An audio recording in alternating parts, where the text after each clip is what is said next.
Hello student, स्वागत है आपका बीपीएससी कॉर्नर में। फ्रेंड्स, आज की इस वीडियो में हम किरण पब्लिकेशन के द्वारा जो है फ्रेंड्स बिहार एसटीईटी के लिए जो है प्रैक्टिस सेट लाया गया है और उसके तहत जो है उसके प्रैक्टिस सेट हम 2 को देखने जा रहे हैं। उसके अंतर्गत जो आपका इतिहास का आपका बुक है उसके सभी सवालों को इसमें हम सॉल्व करेंगे। फ्रेंड्स, ये काफ़ी अच्छी प्रैक्टिस बुक है, तो प्लीज़ आप लगा कर देखिए, आपको इससे जो है लाभ ज़रूर मिलेगा। और अगर आप चैनल पर नए आए हैं तो प्लीज़ सपोर्ट करने के लिए लाइक, शेयर और सब्सक्राइब कर दीजिए। तो शुरू करते हैं आज का इम्पॉर्टेंट वीडियो और देखते हैं आज के महत्वपूर्ण इतिहास के सवालों को।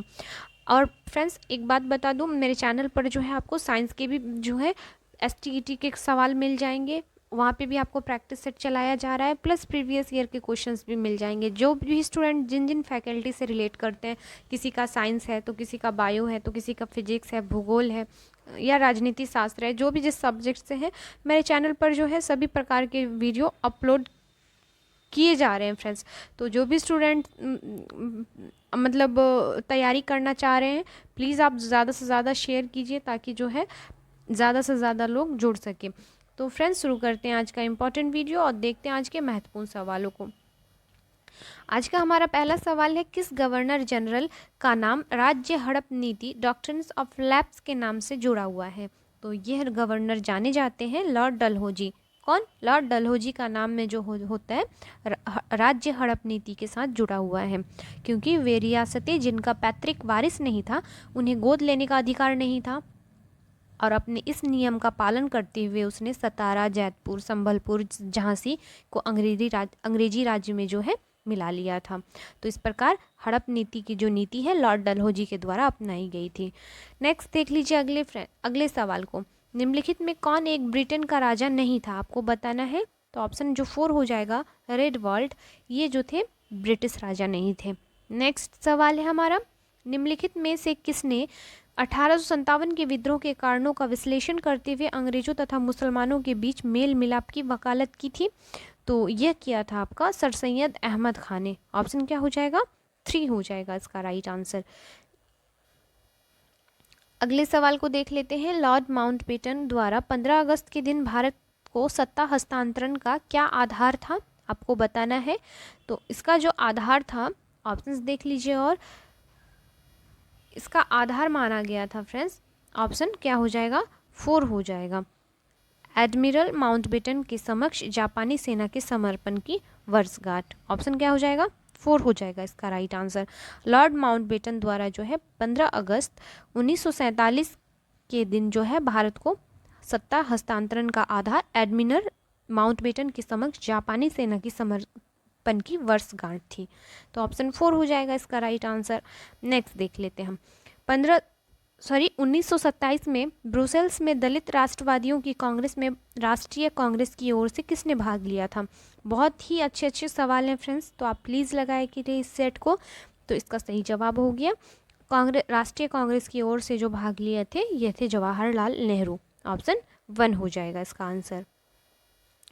अगला सवाल है, किसने चंपारण सत्याग्रह के दौरान बिहार में गांधी जी की जान बचाई थी? तो ये जो थे आपके बतक मियाँ थे। कई बार एग्जाम में यह सवाल पूछा जा चुका है। ऑप्शन क्या हो जाएगा? 2 हो जाएगा इसका राइट आंसर। नेक्स्ट देख लेते हैं हम अगले सवाल को। असहयोग आंदोलन के दौरान किसने बिहार में किसानों की अगुवाई की थी? तो बिहार में अगुवाई की गई थी स्वामी विद्यानंद ने। ऑप्शन क्या हो जाएगा? 2 हो जाएगा। असहयोग आंदोलन जो कि 1920 को हुआ था, उस समय जो है आपका नागपुर अधिवेशन में कांग्रेस पार्टी द्वारा आधिकारिक रूप से तय किए जाने से पहले ही बिहार में असहयोग आंदोलन शुरू करने का जो है दबाव बन रहा था। और इस बीच जो है 1920 में दरभंगा राज के दमन के खिलाफ किसानों के समर्थन में एक आंदोलन शुरू किया गया था, जिसका नेतृत्व जो है स्वामी विद्यानंद ने की थी। तो ऑप्शन 2 हो जाएगा इसका राइट आंसर। नेक्स्ट देख लेते हैं हम। स्वराज दल की स्थापना बिहार में किसने की थी? तो स्वराज दल की स्थापना जो है बिहार में किए थे श्री कृष्ण सिंह। ऑप्शन 2 हो जाएगा इसका राइट आंसर। और दिसंबर 1922 में चित्तरंजन दास की अध्यक्षता में जो है गया में अखिल भारतीय कांग्रेस का अधिवेशन संपन्न हुआ था, और इसी के परिणाम स्वरूप जो है भारत के स्तर पर जो है आपका स्वराज दल की स्थापना की गई थी। नेक्स्ट देख लेते हैं हम अगले सवाल को। हड़प्पा की सभ्यता के बारे में कौन सी उक्ति सही है आपको बताना है। तो उन्होंने पशुपति का सम्मान करना आरंभ किया था। ऑप्शन 3 हो जाएगा। ऑप्शन क्या हो जाएगा? 3 इसका राइट आंसर हो जाएगा। नेक्स्ट देख लेते हम अगले सवाल को। त्रिपिटक धार्मिक ग्रंथ है, किसका ग्रंथ है? तो यह बौद्धों का जो होता है धार्मिक ग्रंथ कहलाता है और यह ग्रंथ पाली भाषा में लिखा गया है और इसको 3 भागों में बांटा है, इसीलिए इसका नाम त्रिपिटक दिया गया है। बात करें अगर पहले पिटक की तो यह हो जाएगा आपका सुत्त पिटक, फिर अभिधम पिटक और फिर जो होता है विनय पिटक। याद रखिएगा फ्रेंड्स। नेक्स्ट देख लेते हैं हम अगले सवाल को। चंद्रगुप्त मौर्य के दरबार में भेजा गया यूनानी राजदूत कौन था आपको बताना है। तो यह थे आपके मेगास्थनीज। कौन थे? मेगास्थनीज। ऑप्शन 3 हो जाएगा इसका राइट आंसर। इन्होंने जो है इंडिका नामक पुस्तक लिखी थी जिसमें पाटलिपुत्र के बारे में जो है वर्णन किया गया है। अगला सवाल है, इलाहाबाद के स्तंभ में किसकी उपलब्धियां उत्कीर्ण हैं? सही जवाब हो जाएगा समुद्रगुप्त। ऑप्शन 2 हो जाएगा। हरिसेन सम्राट समुद्रगुप्त का सेनापति एवं विदेश सचिव था और उसकी सुप्रसिद्ध कृति जो थी प्रयाग प्रशस्ति थी। नेक्स्ट देख लेते हैं हम अगले सवाल को। चालुक्य राजा पुलकेशिन द्वितीय को किसने पराजित किया था? तो इसे पराजित किया था आपके नरसिंह वर्मन प्रथम ने। ऑप्शन क्या हो जाएगा? 2 हो जाएगा इसका राइट आंसर। सवाल है, निम्नलिखित घटनाओं को काल क्रमानुसार व्यवस्थित कीजिए। तो मोहम्मद पैगर का जन्म जो हो जाएगा ये 570 ईस्वी को हुआ था। गुप्त राजवंश का उदय 240 ईस्वी पूर्व हुआ था। पीटर महान रूस का जार कब बना था? तो यह 1682 से 1725 के बीच जो है बना था। इस प्रकार CBAD जो हो जाएगा इसका सही आंसर हो जाएगा। नेक्स्ट देख लेते हैं हम अगले सवाल को। अगला सवाल है, दिल्ली सल्तनत का राज्यकाल कब समाप्त हुआ था? तो यह समाप्त हुआ था 1526 ईस्वी को। ऑप्शन क्या हो जाएगा? B हो जाएगा इसका राइट आंसर। नेक्स्ट देख लेते हैं, बाबर की अपनी इच्छा से उसका शव कहाँ दफनाया हुआ है? तो यह दफनाया हुआ है आपका काबुल में। बाबर की मृत्यु आगरा में हुई थी लेकिन उनका शव जो है आगरा के आराम बाग में रखा गया था। बाद में जो है बाबर की पूर्व इच्छा अनुसार उसके शव को काबुल ले जाया गया जहां उसे एक बाग में दफना दिया गया। नेक्स्ट देख लेते हैं हम अगले सवाल को। मुगल जागीर तकनीकी रूप से निम्नलिखित में से क्या थी? तो यह किसी अधिकारी के लिए भू राजस्व का समुदेशन था। ऑप्शन 3 हो जाएगा इसका राइट आंसर। नेक्स्ट देख लेते हैं हम अगले सवाल को। मराठा राज्य का दूसरा प्रवर्तक किसे कहा जाता है? तो यह कहे जाते हैं बालाजी विश्वनाथ। ऑप्शन 2 हो जाएगा इसका राइट आंसर। चलिए देखते हैं अगले सवाल को। सिंध को अंग्रेजों ने कब अधिगृहित किया था? तो अधिगृहित किया गया था सिंध को, ये हो जाएगा आपका 1843 ईस्वी को। ऑप्शन 4 इसका राइट आंसर हो जाएगा। सवाल है हमारा, भारतीय फिल्म जगत में स्टंट क्वीन के नाम से इनमें से किसे जाना जाता था? आपको बताना है। तो इसका सही जवाब हो जाएगा ऑप्शन क्या हो जाएगा? 2, नाडिया को जाना जाता है। नाडिया को फिल्म जगत में स्टंट क्वीन के नाम से जाना जाता है। नेक्स्ट देख लेते हैं अगले सवाल को। निम्नलिखित में किसने लखनऊ में सन 1857 के विद्रोह का नेतृत्व किया था? तो यह की गई थी हजरत महल के द्वारा। ऑप्शन क्या हो जाएगा? 4 इसका राइट आंसर हो जाएगा। अगला सवाल है, महात्मा गांधी ने सिविल अवज्ञा के बारे में प्रेरणा किससे ली थी? इसका सही जवाब हो जाएगा थारो से। ऑप्शन 1 हो जाएगा। मार्च 1930 से महात्मा गांधी के नेतृत्व में राष्ट्रीय आंदोलन की एक नई दिशा अख्तियार की गई थी जिसकी शुरुआत जो है सविनय अवज्ञा आंदोलन एवं डांडी मार्च से हुई थी। और यह जो आंदोलन जो प्रेरणा मिली थी महात्मा गांधी को, यह थारो से मिली थी। ऑप्शन 1 हो जाएगा। नेक्स्ट देख लीजिए, संपूर्ण क्रांति की संकल्पना किसने दी थी? तो यह जयप्रकाश नारायण के द्वारा जो है दी गई थी। संपूर्ण क्रांति की संकल्पना जयप्रकाश नारायण ने 5 जून 1975 को जो है एक सभा के दौरान तत्कालीन राजनीतिक व्यवस्था को परिवर्तित करने के लिए दी थी। याद रखिएगा फ्रेंड्स, आज़ादी की बात यह होने वाला एकमात्र बहुत बड़ा आंदोलन है संपूर्ण क्रांति जो 1975 को घटा था। नेक्स्ट देख लेते हैं हम अगले सवाल को। निम्नलिखित पुस्तकालय में से किसमें ऐतिहासिक महत्व की पांडुलिपियों का सबसे बड़ा संग्रह है? तो यह जो सबसे बड़ा संग्रह माना जाता है यह हो जाएगा खुदाबख्श ओरिएंटल पब्लिक लाइब्रेरी, जो कि बिहार में अवस्थित है। और इसकी स्थापना 1891 में खान बहादुर खुदाबख्श द्वारा की गई थी और जिसमें लगभग 4000 पांडुलिपियों को संरक्षित रखा गया है। नेक्स्ट देख लेते हैं हम अगले सवाल को। अगला सवाल है हमारा, द्वितीय विश्व युद्ध के युद्ध अपराधियों का विचारण ट्रायल निम्नलिखित में से किस स्थान पर किया जाता था? तो यह किया जाता था आपका न्यूरेमबर्ग में। ऑप्शन 1 हो जाएगा इसका राइट आंसर। नेक्स्ट देख लेते हैं हम अगले सवाल को। अगला सवाल है हमारा, भारत का पहला रक्षा मंत्री कौन था? आपको बताना है भारत के पहले रक्षा मंत्री कौन थे। तो यह बलदेव सिंह थे। अगला सवाल है, इनकलाब जिंदाबाद का नारा सबसे पहले किसने लगाया था? तो यह नारा सबसे पहले भगत सिंह ने जो है लगाया था। ऑप्शन 4 उसका राइट आंसर हो जाएगा। हालांकि सर्वप्रथम हजरत मोहानी ने इनकलाब का नारा दिया था और जिंदाबाद का नारा मोहम्मद इकबाल ने पाकिस्तान के लिए दिया था। तो दोनों ही अलग अलग फैक्ट हैं, आप याद रखिएगा। नेक्स्ट देख लेते हैं अगले सवाल को। अगले सवाल में है हमारा, डी दिवस, डी डे वह दिन है जब क्या हुआ था? तो मित्र सेनाएं नॉर्मंडी में उतरी थी। ऑप्शन क्या हो जाएगा? 3 इसका राइट आंसर हो जाएगा। जब द्वितीय विश्व युद्ध के समय मित्र सेनाएं जो है फ्रांस के नॉर्मंडी बीच पर उतरी थी। यहाँ से नाजी जर्मनी द्वारा अधिकृत किए गए यूरोपीय देशों के भूभाग को मुक्त कराने के लिए ऑपरेशन ओवरलैंड शुरू किया गया था। तो यही था फ्रेंड्स डी डे। नेक्स्ट देख लेते हैं अगले सवाल को। सितार और वीणा पर बजाए गए एक ही स्वर में कितना अंतर होता है?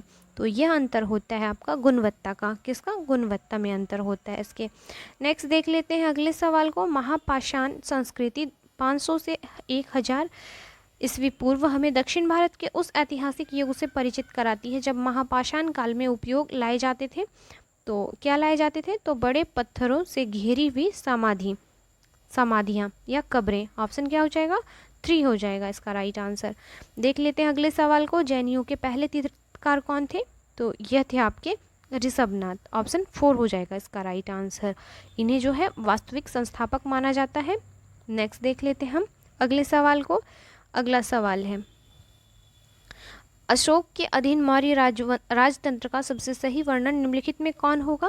तो यह हो जाएगा आपका प्रबुद्ध स्वेच्छाचारी शासन। ऑप्शन 1 हो जाएगा इसका राइट आंसर।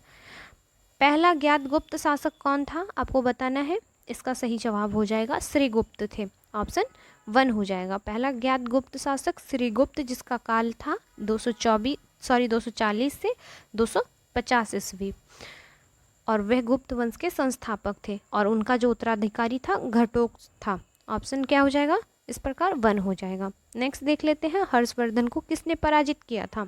तो हर्षवर्धन को जो है पराजित किया था पुलकेशिन द्वितीय ने। ऑप्शन 2 हो जाएगा इसका राइट आंसर। और पुलकेशिन द्वितीय जो है चालुक्य वंश के शक्तिशाली एक राजा थे। अगला सवाल है, निम्न वस्तु शिल्प के चमत्कारों में से किसका निर्माण ईसा की 12वीं शताब्दी में नहीं हुआ है? तो यह जो नहीं हुआ है फ्रेंड्स, यह हुआ है आपका कोणार्क का सूर्य मंदिर। देख लेते हैं अगले सवाल को। निम्नलिखित में वह दिल्ली का सुल्तान कौन था जिसकी मृत्यु पोलो खेलते हुए हुई थी? तो यह जो शासक थे आपके कुतुबुद्दीन ऐबक, जिसकी मृत्यु जो है पोलो खेलते समय हुई थी। ऑप्शन क्या हो जाएगा? 1 हो जाएगा इसका आंसर। नेक्स्ट देख लेते हैं, ताजमहल किसके द्वारा बनाया गया था? तो ताजमहल को बनाया था मुगल सम्राट शाहजहां ने। ऑप्शन 2 हो जाएगा। और इसका जो निर्माण किया गया था 1632 से जो है 53 के बीच जो है निर्माण किया गया था इसका। नेक्स्ट देख लेते हैं, चित्तौड़ का विजय स्तंभ किसने बनवाया था? तो यह विजय स्तंभ राणा कुंभा ने बनाया था, चित्तौड़ का कृतीय स्तंभ। नेक्स्ट देख लेते हैं अगले सवाल को। पानीपत में मराठे पराजित हुए क्योंकि?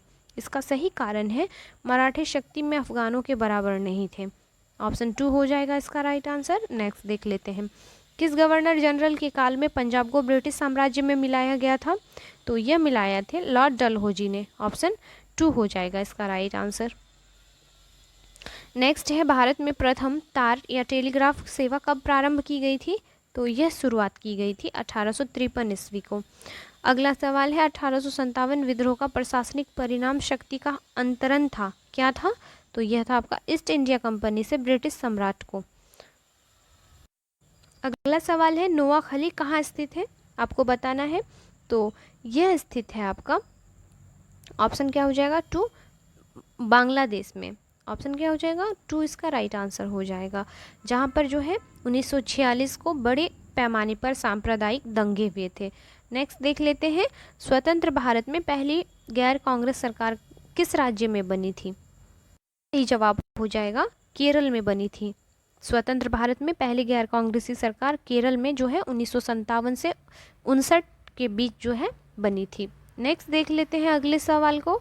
अगला सवाल है सेंट फ्रांसिस जेवियर के पार्थिव अवशेष निम्नलिखित में किस स्थान पर रखे हैं? इसका सही जवाब हो जाएगा option 3, basilica of Bom Jesus Velha Goa में रखा हुआ है।